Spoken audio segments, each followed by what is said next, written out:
welcome back to the Don and Gino Real Estate and Finance Show right here in your hometown station, AM 1220 KHTS. And remember, our goal is always to guide you to personal and financial wellness.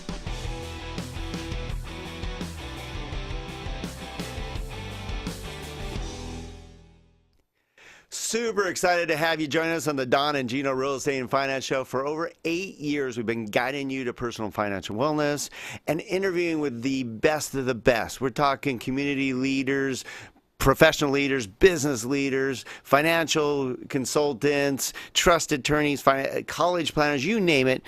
We gather them all up and we put them some great interviews in one source, donandgino.com. You can go there and go to our YouTube channel. There's literally over 1,000 interviews on our YouTube channel with some of the best of the best. And we have one of them here today. And he's not just a great professional, but he's also a great friend of ours. And I love him taking time out of his super busy schedule. This guy never stops.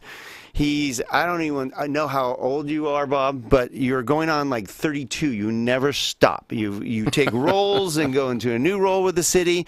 But Bob has been involved with, military, CHP.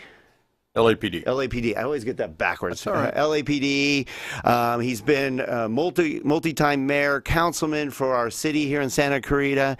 So he runs a real estate company just on the side, since 1990 or so. I opened the company. I've been in real estate since 1991. I opened my company in 2000. All right. So obviously, a dynamic man that's always involved, never slows down. So Bob is our resource to kind of give us an idea of what's also happening in the city of Santa Clarita and the real estate market. And just a good friend. I love you being part of our show, Bob. Oh, I'm honored to be here. You know that, Don. I know, and it's been great. You take time out of your super busy schedule. You always got stuff going on, but you take a break, go on a show, and you had your own show for 10 years. So you get where we're at and trying to add value and bring different aspects of the community and the business community on our show. And you have to admit, it's kind of fun doing it, isn't it? Yeah. Yeah. It's our favorite part of the week. Yeah. And it's the one business model we tell them, like, everybody knows that they should be doing something every week to help their business or give back. Mm-hmm. And a lot of us think we should do it, but they don't. But the radio show has to go on. So for 8 years now, we don't miss. We always have a show, and we always have great guests. And we find out who the guests are, of course. You had your show. I guaranteed you had your favorites that you brought on a regular basis because you knew they had value and they were fun. Somewhat. Can I share with you, I did the radio show in those days. It was prior to being called KHTS. It was KBET. Right. Same ownership and so forth. Right. And they were our local radio station. They've always done a great job for us. And I did a real estate hour. And then the next thing I knew, I'm doing a real estate hour, and on another day, I'm doing a community connection. Then that led into my finding myself over at the SCV studios, and I'm doing a television show, a half-hour television show. Right. And I did that for about 10 years. Oh, wow. And that was a little more challenging because obviously not only are you being listened to, but they're looking at your ugly mug. And I always say I have the face for radio. But in those days, we didn't have anything at the TV studio in the way of a table or something of that kind. Oh, so down the street, which is now the egg plantation, well, there was about a 5-year period there back in the 90s that it was Gallagher's, and it was a dinner house. I remember that, yeah. Yes. I forgot about that. The owner was a great guy, he and his wife, and so he let me borrow one of his high boys, the tables with the 4 chairs. Right. And I'd go over there, and I had this thing figured out how I could wedge him into my car and get everything in there. No. Then I'd drive down the street, I'd unload it all, and I would have this for my set for the television show. It's nice having something, right? Well, I mean, we're going to switch this up. We're actually going to switch from the table we have now. And if you want to see this, we actually put this on donandgino.com. You can see we actually video it. So you're high tech here. I'm telling you, you haven't missed a beat compared to what we had in those days. Well, and we also have Furman recording this for us, so it's helpful. But you're a good-looking man. Don't kid yourself. And I might be good-looking, but I took all the mirrors out of my house. I couldn't handle it anymore. I'm getting older. I get it. But you stay involved, and Bob, like you said, you keep going back. You've been mayor 4 times now, I believe. Correct. Okay.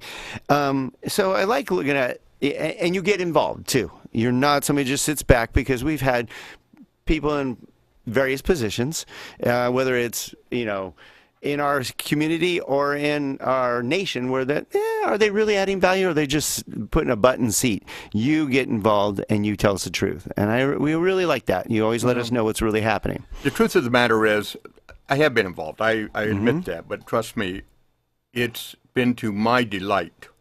And I have certainly told, in particular school children and when my audience is appropriate, that what a privilege it has been to live here in Santa Clarita and get to know such a phenomenal gathering of citizens, people that work together so well to help make this a better community. And my time goes back into the mid-'80s when I got involved with the Old Canyon Country Chamber, and I had not had any, prior to that, involvement with the community per se. I was all LAPD. But you were LAPD for 25 years, right? Correct. Okay. But my point being is I met these people. And as a matter of fact, Buck McKeon was one of them. He was a board member for the Canyon Country Chamber. Connie Warden Roberts was there. There was a list of that's people. Some big names. That were just that phenomenal. Grew in this city. And I realized in very short order what great people coming together, in this case at the chamber. But that led to my involvement with other things. And all I did was meet more good people and doing good things. And that's never quit as long as I have been involved with this community. So the pleasure has been all mine. It really has. Well, it must be, Bob, and we appreciate it because it's a lot of extra time out of your life. I mean, you're always busy. I mean, even if you wanted to have a weekend off, somebody's doing something in the city that you're involved in. Because that's how you and I met. I've been in real estate, believe it or not, 32 years since I was a little puppy coming straight out of college. Well, remember, we met when you were young. But I was always involved, and that's how I met you, is because you were always involved. It was always the same. I always say this, it's kind of sad in the real estate industry. I'm not picking on all our real estate industry, but it seemed like it was always the same 20 of us. There's 1,500 real estate agents out here, and there was about 20 of us that were heavily involved on a regular basis, and you were one of them. I'm like, there you are. So we'd see you at like literally every chamber mixer or this event or this charity. I mean, we saw each other a lot, and that's where we became friends. That's true. And I just... one of the things we've promoted on our show at all times, almost anybody that comes on our show has to pretty much give back to the community. They can't just take. We live off this city. We really do. We live here, play here, pray here. Everything's done here. And in real estate, especially, we live off this city. And I feel it's important that we give back and be part of the community. And nobody's more in the community than you. So you have to enjoy that because you've been a part of it for a long time. You do, but also I will tell you, like I say, I've already said that, it's paid dividends back. But even in your professional world, people see it and think, I mean, look, there's nobody, I don't think there's a company in Santa Clarita you can use as a case in point better than Don and Sherry Fleming with their Acra dealership. Agreed. I mean, their involvement with the community is beyond anything I have ever seen. Nonstop. And I will tell you, I won't consider buying a car anywhere else. As a matter of fact, as I reflect back, I think that he ought to give me the next one free. And I agree with you. I mean, we know those people that are always giving on a regular basis, and nobody better than Don and Sherry, of course. I mean, they're over the top, but there are certain individuals that know how to give back, and they don't do it just for the business. Because I know, because I'm being part of the Hoffman Foundation for years and years and years and years, I can literally count on two fingers probably how many loans I got out of that deal. Because it wasn't about that. It was actually helping, distressed families. Very worthy cause. 286 families between Santa Clarita and Antelope Valley dealing with childhood cancer. I can't think of much worse.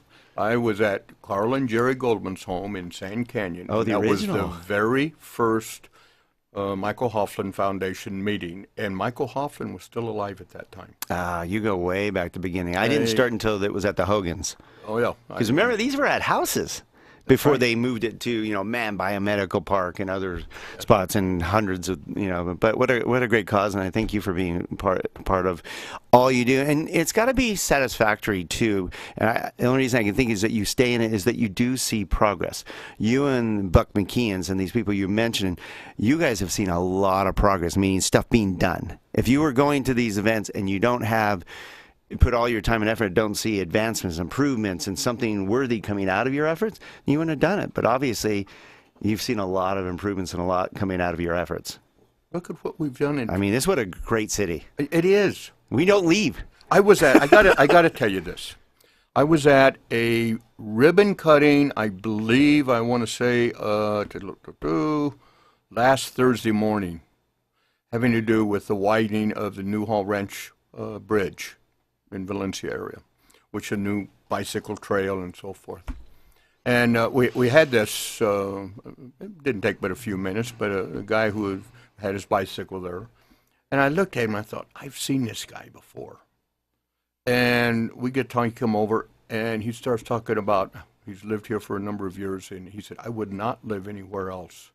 I said, wait a minute, you were on the LAPD. He said, yes. He said, yes. I said, how many years? 30. Anyway, we made a couple of comments. I remember him from the LAPD. But the point is he was sitting there making comments. I wouldn't live anywhere else but Santa Clarita. He said, this has been the most phenomenal experience of having a family here. And you want to make Bob Kellar's day? Right. You tell me something like that. You've made my day. Well, and I can attest to that. I've been out here since '76. So I've been out here since elementary school, and I get a lot of the comments, especially being in the real estate industry. We're going to have 42,000 homes built out here somewhere between, basically behind Magic Mountain and then up the 5 and the 126 and so forth. There are a lot of homes being built, and of course, I'm hearing all the comments. Our city's doomed. We're not going to be able to survive. It's going to be a problem. Blah, and they go on and on. Like, okay. Yeah, could there be challenges? But we have a phenomenal group of individuals that have made our city better through the years. Because I've seen it where just getting, you remember the old days, Four Corners where Bouquet, Soledad, San Fernando Road, and Valencia came together was, it took you forever to just get to Saugus. Now you have 19 different ways to get to any other place. So it's actually improved. We didn't have a mall. We didn't have, I can go on and on. We didn't have restaurants. We didn't have anything. You had to go to the valley to go do anything in the valley. So I've only seen improvements over all these years as opposed to, oh no, now it's growing and now we have more problems than ever. Actually, I've seen nothing but the opposite in all the years I've been here. Well, there's a number of factors that come into that discussion. I concur with everything you have said because it's true. One of the smartest things that occurred, and I wish I could tell you that I was part of it. I was not. I was involved with the chamber and some things, but and that is the people that came together and pushed forward for the city to become a city. Mm-hmm. And it took a couple of years of work. This wasn't just a snap of the fingers. There was a lot of preparatory, a lot of legal things, and so on and so forth. But it, in fact, did occur. And that was a major turning point in what the Santa Clarita Valley was and what it was on now. Agreed. On the threshold of going forward and changing. It was the best thing that we ever did. And that is, believe it or not, I'm not slamming the county. But the county is so large. Right.